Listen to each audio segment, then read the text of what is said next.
መታገስ ይነሶኝ ወይ ያንሳታል ነው ያሉት ዑመር ረዲየላሁ ዐንሁ ይሄ እንትኑ ነው በትክክል ተረድተን እኛ ምን ኖረውን ሐያት ጎዶሎ ብለን ሁሉ ነገር አስበን ከሄድን አንችለው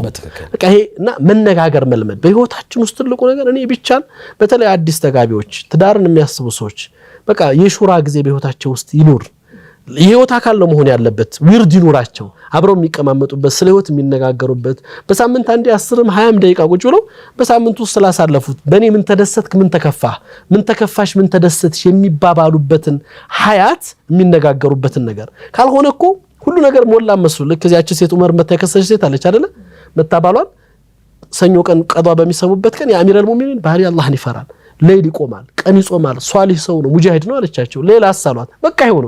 እንዴ ጥሩ ባላለሽ አላህ ይጨምርልሽ ይጃሏት አንዱ ሷሃባ እዛ ተቀምጦ ረባሏን እየከሰሰች ነው አሉ ጥሯት አሉ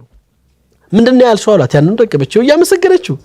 አረ እየከሰሰችው ነው አለ ሷሃባው ምን ብላ ነው የምትከሰው ያመሰገነችው ሁሉን ጊዜው ለአላህ ሰጥቶኝ ረስቶኛል እኮ ያለች ነው አሉ በጣም ተገረሙ ዑመር ያልገባቸው ይሄኛው ወጣቱ ሷሃባ ገብቶታል ባሏ ተጠራ ዑመር ፍርዱን አልፈረዱም ጥያቄ የገባህ አንተ ስለሆንክ አንተ ነህ የምትፈርደው አሉት ባሏ ተጠርቶ ምን አለው አራት ሚስት እንዳለህ ራስን ቁጠር አለው